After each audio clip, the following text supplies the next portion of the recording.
ড্রু একটা হাউস পার্টিতে এক বাচ্চাকে ধাক্কা দিয়ে কাচের জানালার বাইরে ফেলে দিয়েছিল। কাচগুলো সামনের লনের ওপর ছড়িয়ে পড়ল আর বাচ্চাটা ঝোপের ভেতর চিত হয়ে পড়ে গেল।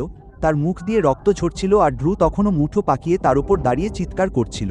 মানুষজন দৌড়াচ্ছিল, কেউ একজন 911 কল করছিল। আমি ড্রুকে বাহু ধরে টেনে বাড়ির একপাশে নিয়ে গেলাম, এত জোরে যে সে টাল সামলাতে পারল না। কেউ একজন ততক্ষণে পুলিশকে ফোন করে দিয়েছিল। আমি সাইরেনের শব্দ শুনতে পাচ্ছিলাম আর রাস্তার শেষ মাথায় গাছের আড়াল দিয়ে নীল আলো দেখা যাচ্ছিল। আর সে যখন বুঝলো সে কি করেছে, তখন তার মাথায় আকাশ ভেঙে পড়ল। ড্রু আমার দুই কাঁধ চেপে ধরে আমাকে এত জোরে ঝাঁকাল যে আমার দাঁত খটখট করছিল, তার চোখ আর নাক দিয়ে জল গড়িয়ে পড়ছিল। যদি এটা আমার রেকর্ডে ওঠে, আমি আমার স্কলারশিপ হারিয়ে ফেলবো। তোমার হারানোর মতো কিছু নেই, আমার সবকিছু ঝুঁকির মুখে। তুমি আমার কাছে এটা ঋণী। উদ্ধৃতি চিহ্ন। আমি তাকে ধাক্কা দিয়ে সরিয়ে দিলাম আর আতঙ্কে আমার বুক ধরফর করছিল। আমারও একটা স্কলারশিপ আছে, আমি জানি, এবং আমি সেটা রক্ষা করব। আমি শপথ করছি, তুমি বের হওয়ার সাথে সাথে আমি কোচের কাছে যাব এবং তোমাকে প্রমাণ করতে সাহায্য করব যে এটা তুমি ছিলে না। আমি তাদের সব বলবো, আমার শুধু একটু সময় দরকার। উদ্ধৃতি চিহ্ন। সে ফুটপাতে হাঁটু গেড়ে বসে পড়ল এবং আমার জ্যাকেটটা দুই হাতে শক্ত করে ধরল। 1 মাস, তুমি শুধু 1 মাস থাকবে আর তুমি বের হলে আমি সব ঠিক করে দেব। তোমার স্কলারশিপ, তোমার মেয়ে, তোমার জায়গা। আমি আমার জীবনের কসম খাচ্ছি। উদ্ধৃতি চিহ্ন। ড্রু তৃতীয় শ্রেণী থেকেই আমার সেরা বন্ধু ছিল। সাইরেনের শব্দ এখন আমাদের রাস্তায়। আমি তার শার্টের কলার ধরে টেনে তাকে হাঁটু থেকে তুললাম। আমি কি করতে যাচ্ছি তা ভেবে খুব ভয় পাচ্ছিলাম, কিন্তু আমি রাজি হলাম। আমি দোষ স্বীকার করে নিলাম। জুভেনাইল ডিটেনশনে 1 মাস। আমার আইনজীবী বলেছিল আমি আমার ভবিষ্যৎ নষ্ট করছি, তবুও আমি কাগজে সই করলাম। আমার মা প্রথম সারিতে বসা ছিলেন এবং বিচারক যখন রায় দিলেন, তিনি এত জোরে কেঁদে উঠলেন যে পুরো আদালত সেদিকে তাকালো আর অপরাধ বোধে আমার দম বন্ধ হয়ে এল। ড্রু পেছনের সারিতে বসে মেঝের দিকে তাকিয়েছিল, সে আমার দিকে তাকালো না। আমার প্রেমিকা করিডোরে আমার দুহাত চেপে ধরল, সে তার কপাল আমার কপালে ঠেকিয়ে দিল। 1 মাস কিছুই না, আমি অপেক্ষা করব। উদ্ধৃতি চিহ্ন। সে আমার হাত এত জোরে চাপলো যে তার আংটিগুলো আমার আঙুলে গেঁথে গেল। আমাকে প্রতিদিন চিঠি লিখবে, প্রতিদিন। উদ্ধৃতি চিহ্ন। সে আমাকে চুমু খেল আর আমি তাকে ধরে রাখলাম। তাকে ছেড়ে যাওয়ার কষ্টটা এত তীব্র ছিল যে মনে হচ্ছিল যেন মুখে ধাতব স্বাদ লেগে আছে। ড্রু আদালতের সিঁড়ির নিচে অপেক্ষা করছিল। সে আমাকে জড়িয়ে ধরল এবং আমার মাথার পেছনে শক্ত করে ধরল। 1 মাস, আমি প্রতি সপ্তাহে এখানে আসব। তুমি বুঝতেই পারবে না যে তুমি দূরে আছো। উদ্ধৃতি চিহ্ন। সে আমার জ্যাকেটের সামনেটা ধরল এবং আলতো করে নাড়া দিল। টেবিলে তোমার জায়গা, লকার রুমে তোমার আসন, আমি সব ঠিকঠাক রাখবো। সে আমার বুকের ওপর থাকা টিমের লোগোতে টোকা দিল। আর তুমি বের হওয়ার সাথে সাথেই আমি কোচের কাছে যাব এবং আমরা এটা ঠিক করে ফেলবো। তারা আমাকে কালো কাচের একটি ভ্যানে তুলল এবং আমি এতটাই আতঙ্কিত ছিলাম যে আমার দাঁতে দাঁত লেগে যাচ্ছিল। আমি কাচের ওপর আমার হাতের তালু দিয়ে আঘাত করলাম। আমার মা ফুটপাতে দাঁড়িয়ে দুলছিলেন এবং ড্রু তার কাঁধে হাত রেখে পাশে দাঁড়িয়েছিল। ভ্যানটি মোড় নিল এবং তারা অদৃশ্য হয়ে গেল। আমি আরও একবার কাচের ওপর আঘাত করলাম, কিন্তু দেখার মতো কেউ ছিল না। জায়গাটাতে ব্লিচ আর ঘামের গন্ধ ছিল। তারা আমার কাপড় আর ফোন নিয়ে নিল এবং আমাকে একটা ধূসর জাম্পস্যুট দিল। আমার চেয়ে দ্বিগুণ বড় একটা ছেলে তার বাঙ্ক থেকে তাকালো যখন তারা আমাকে সেলে ঢোকাল। কিসের জন্য এখানে এসেছো? আমি উত্তর দিতে পারলাম না, কারণ আমার চোয়াল শক্ত হয়ে আটকে ছিল। সে হাসলো। তুমি শেষ পর্যন্ত কথা বলবেই। আমি তোশকের ওপর শুয়ে কম্বলটা মাথার ওপর টেনে নিলাম এবং এতটাই ভয় পেয়েছিলাম যে আলো নিভে যাওয়া পর্যন্ত কাঁপছিলাম। 3 সেল দূরে কেউ কাঁদছিল। বারান্দায় একজন প্রহরীর বুটের শব্দ শোনা যাচ্ছিল। আমি অন্ধকারে কাঁপতে থাকলাম এবং নিজেকে বললাম ড্রু সব ঠিক করে দেবে। ড্রু কথা দিয়েছিল। ভোর 6টায় আলো জ্বলত আর রাত 10টায় নিভে যেত এবং মাঝের প্রতিটি ঘন্টা ছিল সেই একই ধূসর দেয়াল আর সেই একই পানসে খাবার। শনিবার ছিল দেখা করার দিন। আমি গোসল করে চুল আঁচড়ে ভিজিটিং রুমের টেবিলে বসলাম এবং প্রতিবার দরজা খোলার সাথে সাথে আমি চমকে সোজা হয়ে বসছিলাম। অন্যান্য ছেলেদের মা, প্রেমিকা আর ভাইয়েরা শারীরিকভাবে ভেতরে এল আর তাদের জড়িয়ে ধরল। 1 ঘন্টা পার হয়ে গেল। দরজা খোলা বন্ধ হয়ে গেল। রুমটা খালি হয়ে গেল। একজন প্রহরী আমার কাঁধে টোকা দিল। কেউ আসছে না, বাছা। তোমার ইউনিটে ফিরে যাও। অপমানে আমার মুখটা লাল হয়ে জ্বলে উঠছিল।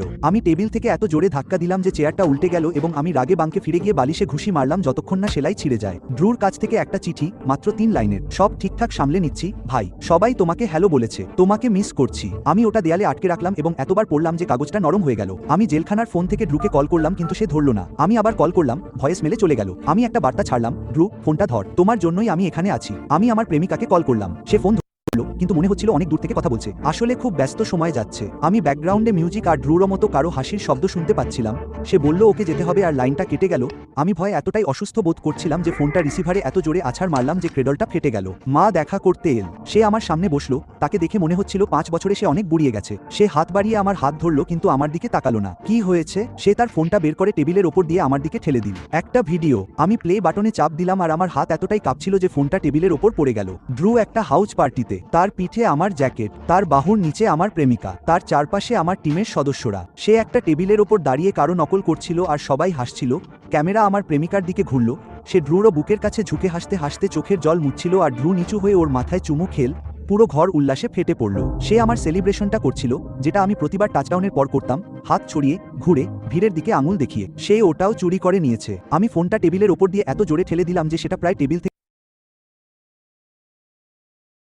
প্রায় টেবিল থেকে পড়েই যাচ্ছিল। এটা কবেকার? তোমার শুনানির 2 সপ্তাহ পরের। সে তার হাতগুলো টেবিলের ওপর চেপে ধরল। এক অভিভাবক আমাকে এটা পাঠিয়েছেন। সে সবাইকে বলছে তুমি নাকি হিংস্র ছিলে, পার্টিতে তুমি নাকি কাউকে আক্রমণ করেছো, আর সে তোমাকে ভয় পেত। আমি টেবিলের ওপর আমার মুষ্টি দিয়ে আঘাত করলাম, আর গার্ড ভয় পেয়ে কেঁপে উঠল। সে বলেছিল সে আমার স্কলারশিপ বাঁচাবে। বাবা, সে আমার হাতগুলো শক্ত করে ধরল। সে তোমার রেকমেন্ডেশন লেটারগুলো নিয়ে কোচের কাছে গিয়েছিল, সেগুলো ব্যবহার করে সে তোমার জায়গার জন্য আবেদন করেছে। এখন স্কলারশিপটা তার কাছে। আমি এত জোরে চেয়ার থেকে ধাক্কা দিলাম যে সেটা উল্টে গেল, আর গার্ড আমাদের দিকে এগিয়ে এল। আমি টেবিলের ধারটা ধরে নিজেকে সামলে নিলাম আর ধাতব টেবিলে কপাল ঠেকিয়ে চোখ বন্ধ করলাম, কারণ ড্রু আমার নিজের রেকমেন্ডেশন লেটার ব্যবহার করে আমার ভবিষ্যৎ চুরি করে নিয়েছে। আমার স্কুল থেকে একটা ছেলে এখানে ট্রান্সফার হয়ে এসেছে। সে আমাকে বলল ড্রু নাকি সবাইকে বলেছে আমি বিপজ্জনক, পার্টিতে আমি মেজাজ হারিয়েছিলাম, সে বহু বছর ধরে আমাকে ভয় পায়, আর তাই তার নাকি রেস্ট্রেইনিং অর্ডার দরকার ছিল। আমি আমার বিছানার পাশে দেওয়ালে দিন গুনছিলাম, কলমের ক্যাপ দিয়ে দাগ কেটে রাখছিলাম। প্রতিটা দাগ মানে ড্রুকে তার কাজের জবাবদিহি করানোর একদিন কাছে আসা, জেল থেকে মুক্তির দিন।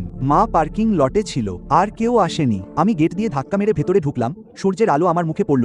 মা পার্কিং লট পেরিয়ে ছুটে এসে আমাকে জড়িয়ে ধরলেন, আর আমি অনুভব করতে পারলাম তিনি কতটা শুকিয়ে গেছেন। তিনি আমাকে গাড়ি চালিয়ে বাড়ি নিয়ে গেলেন। আমি গাড়ি চালিয়ে স্কুলে গেলাম। স্টিয়ারিং হুইলটা আমার হাত দিয়ে শক্ত করে চেপে ধরেছিলাম। আমি সামনের দরজা দিয়ে ভেতরে ঢুকলাম, আর পুরো হলওয়েটা শান্ত হয়ে গেল। মিডল স্কুল থেকে পরিচিত এক মেয়ে আমাকে দেখেই অন্যদিকে চলে গেল। আমার পুরনো ল্যাব পার্টনার ব্যাগ নিয়ে উল্টো দিকে হাঁটা দিল। আমি আমার ইংরেজি শিক্ষকের পাশ দিয়ে যাওয়ার সময় গুড মর্নিং বললাম। তিনি চমকে উঠলেন আর মেঝের দিকে তাকিয়ে রইলেন। আমি ক্যাফেটেরিয়ার দিকে মোড় নিয়ে থমকে দাঁড়ালাম। আমার লাঞ্চ টেবিল, মাঝখানে ড্রিউ বসে, আমার জ্যাকেট তার গায়ে, আমার গার্লফ্রেন্ড তার পাশে, আর আমার টিমমেটরা তার চারপাশে হাসাহাসি করছে। সে সব কেড়ে নিয়েছে, আর আমি এতটাই রাগান্বিত ছিলাম যে ক্যাফেটেরিয়ার দরজায় লাথি মারলাম, তা দেয়ালে সজোরে আছড়ে পড়ল। আমি ক্যাফেটেরিয়ার দরজা ঠেলে ভেতরে ঢুকলাম আর সরাসরি টেবিলের দিকে এগিয়ে গেলাম।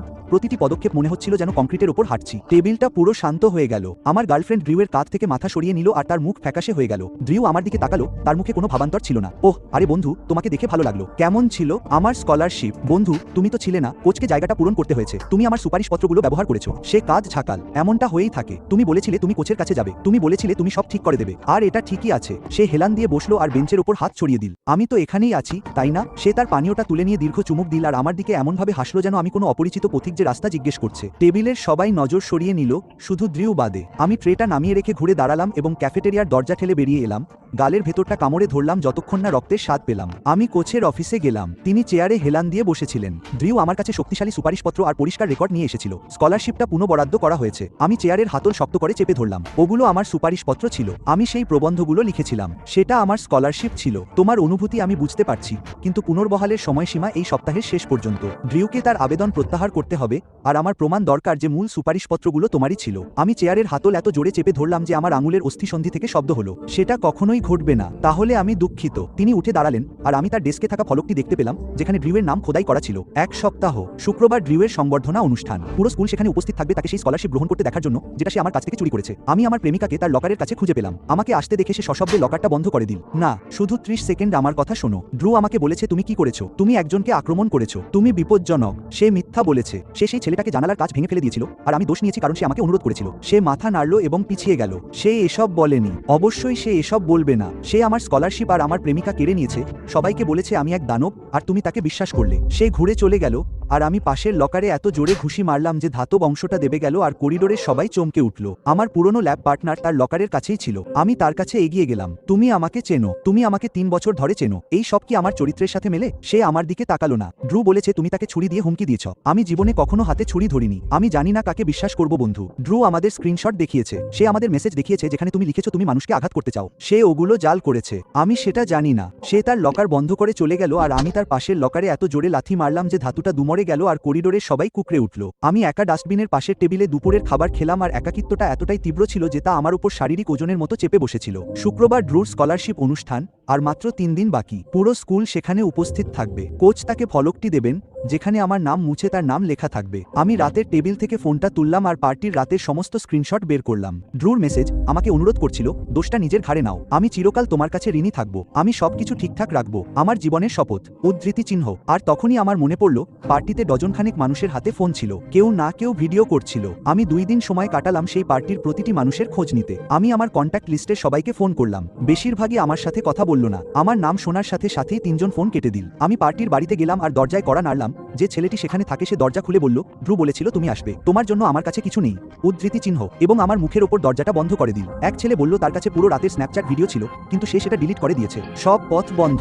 আমি ফোনটা ঘরের ওপারে এত জোরে ছুঁড়ে মারলাম যে দেয়ালে লেগে তার স্ক্রিনটা ফেটে গেল। আমার কাছে কোনো ভিডিও ছিল না। আমি বিছানায় চিত হয়ে শুয়ে ফাটা ফোনটা আমার মুখের ওপর ধরলাম। অনুষ্ঠানের আর 3 দিন বাকি। আর 3 দিন পর সে মঞ্চে উঠবে আর আমার নাম মুছে ফেলা ফলকসহ আমার ভবিষ্যৎ নিজের করে নেবে। হঠাৎ এমন একটা বুদ্ধি মাথায় এল যে আমি লাফিয়ে উঠলাম। আমার কোনো ভিডিওর প্রয়োজন ছিল না। ড্রুকে শুধু বিশ্বাস করাতে হতো যে আমার কাছে সেটা আছে, তার ভয়েই বাকি কাজটুকু করে দেবে। আমি 3 জনকে বললাম যে আমার কাছে পার্টির একটা ভিডিও আছে যেখানে দেখা যাচ্ছে ড্রুই ছেলেটাকে জানালা দিয়ে ফেলে দিয়েছে। আমি এমন 3 জনকে বেছে নিয়েছিলাম যাদের মুখ সেলাই করে দিলেও তারা গোপন কথা চেপে রাখতে পারত না। আমি প্রত্যেককে সামান্য আলাদা তথ্য দিলাম যাতে বুঝতে পারি কোন ভার্সনটা ড্রু এর কানে পৌঁছায়। দ্বিতীয় পিরিয়ডের মধ্যেই করিডোরে গুঞ্জন শুরু হয়ে গেল। দুপুরের খাবারের সময় যাদের সাথে কোনোদিন কথা বলিনি তারাও এসে আমাকে জিজ্ঞেস করলো কথাটা সত্যি কিনা। ড্রু আমাকে করিডোরের এক কোণে ঘিরে ধরলো। সে আমার শার্টের কলার চেপে ধরে আমাকে লকারের গায়ে আছড়ে ফেললো। কিসের ভিডিও? শুক্রবার সব দেখতে পাবি। কোনো ভিডিও নেই। তাহলে ঘামছিস কেন? সে আমাকে আরো জোরে ধাক্কা দিল। তুই যদি আমার এই সুযোগটা নষ্ট করিস তবে আমার সব শেষ হয়ে যাবে। আমার স্কলারশিপ, আমার প্রেমিকা, আমার বন্ধু, আমার সম্মান। তুই সবাইকে বলেছিস আমি বিপজ্জনক আর তারা তোকে বিশ্বাসও করেছে। তোর কথার জন্য শিক্ষকরা পর্যন্ত আমার দিকে তাকাতে চান না,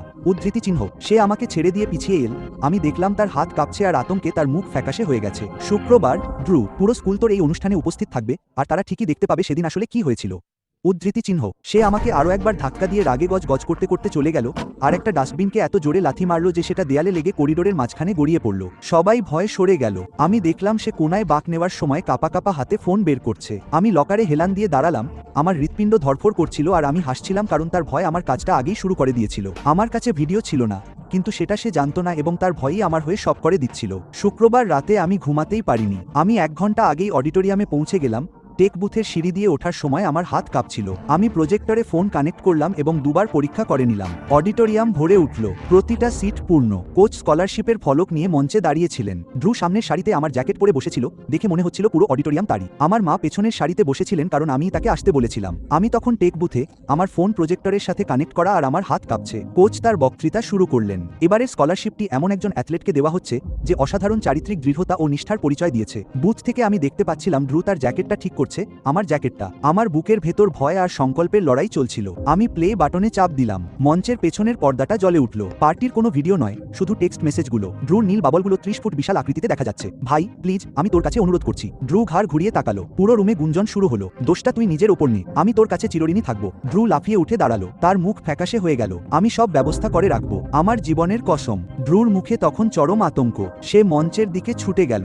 সে প্রথম সারির চেয়ার টপকে এক মেয়ের কোল থেকে ব্যাগ ফেলে দিয়ে পাগলের মতো করিডোর দিয়ে দৌড়ে গেল। সে মঞ্চে ওঠার চেষ্টা করে ব্যর্থ হলো। তারপর হামাগুড়ি দিয়ে উঠে টেক বুথের দিকে চিৎকার করতে করতে এগিয়ে গেল, এটা বন্ধ কর। আসলে এটা হয়নি, আমি সেখানে ছিলাম কিন্তু আমি করিনি। সে জমে গেল। আমি সেখানে ছিলাম। এক দারুণ বিজয়ের অনুভূতি আমার ভেতরে ছড়িয়ে পড়ল। ঘর জুড়ে এত নিস্তব্ধতা যে পডিয়াম থেকে নেওয়া মাইক্রোফোনে তার নিঃশ্বাসের শব্দও আমি শুনতে পাচ্ছিলাম। সামনের সারির এক মেয়ে ফিসফিস করে বলল, ওহ মাই গড। একজন শিক্ষক উঠে দাঁড়ালেন। গোরস্থানের মতো নীরবতা। আমি টেক বুথ থেকে বেরিয়ে মঞ্চের সামনে এসে দাঁড়ালাম। আমার হৃৎপিণ্ড তখন এক নিষ্ঠুর সন্তুষ্টিতে কাঁপছিল, কারণ তার সব মিথ্যা ফাঁস হয়ে যাচ্ছিল আর সেটা সে নিজেই করেছে। ড্রু করিডোরে দাঁড়িয়েছিল, 400 জোড়া চোখ তার উপর, আর তার নিজের কথাগুলো বাতাসের ধোয়ার মতো সেখানে ঝুলেছিল। সে নিজেকে সামলানোর চেষ্টা করলো। আমি বলতে চাইনি যে আমি ছিলাম না।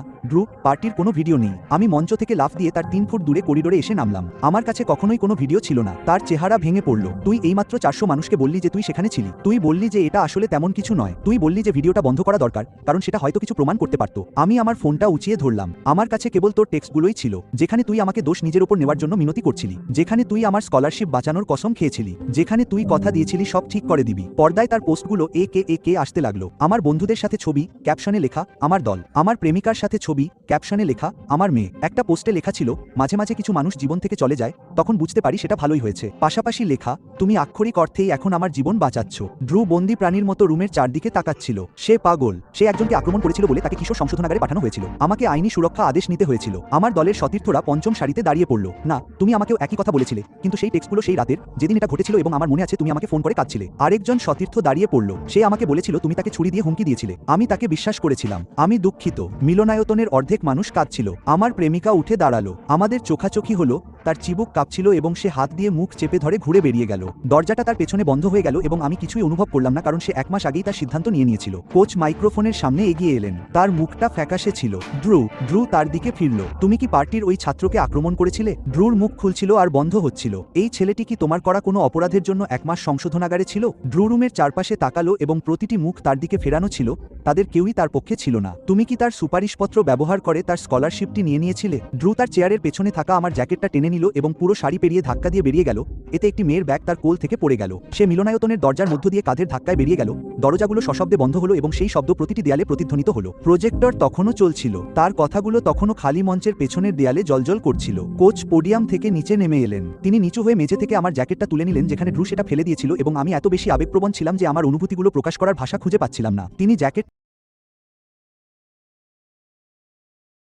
আমার দিকে ফিরলেন। সোমবার আমার অফিসে এসো। আমি জ্যাকেটটা নিলাম এবং আমার হাত কাঁপছিল। আমি সেটা পরে নিলাম এবং তা তখনও আমার গায়ে ঠিকঠাক হচ্ছিল। পুরো রুমের সবাই দাঁড়িয়ে পড়ল। পেছনের সারি থেকে হাততালি শুরু হলো এবং সামনের দিকে ছড়িয়ে পড়ল। ক্রমে তা দেয়ালে প্রতিধ্বনিত হয়ে বজ্রগর্জন তুলল। আমার ল্যাব পার্টনার দাঁড়িয়ে ছিল। যে মেয়েটি করিডোর পার হয়েছিল সে দাঁড়িয়ে ছিল। আমার ইংরেজি শিক্ষক দাঁড়িয়ে ছিলেন। তার মুখে তখন অশ্রু লেগেছিল। আমি আমার জ্যাকেটের কলারের মধ্যে মুখ লুকোলাম এবং কাঁদলাম, কারণ 1 মাস আগে এই রুমের সবাই আমাকে দানব ভেবেছিল আর এখন তারা আমার সম্মানে দাঁড়িয়েছিল। আমি মিলনায়তনের দরজার দিকে ধেয়ে গিয়ে পার্কিং লটে বেরিয়ে এলাম। আমার মা সেখানে ছিলেন। সে জ্যাকেটটা দেখল আর তার মুখের স্বস্তি আমার ভেতরের কিছু একটা ভেঙে দিল। সে পার্কিং লট পার হয়ে দৌড়ে এসে আমাকে জড়িয়ে ধরল। জ্যাকেটের কলার ধরে হাত দিয়ে সেটা মসৃণ করতে লাগলো। আমি সেই ছেলেটিকে বলেছিলাম এটা তোমার। আমি তাকে জড়িয়ে ধরলাম আর তার কাঁধে মুখ রেখে কাঁদলাম। 1 মাস আর একটা ছলনা আমার জীবন ফিরে পেতে, কিন্তু আমি আবার সেখানেই দাঁড়িয়েছিলাম।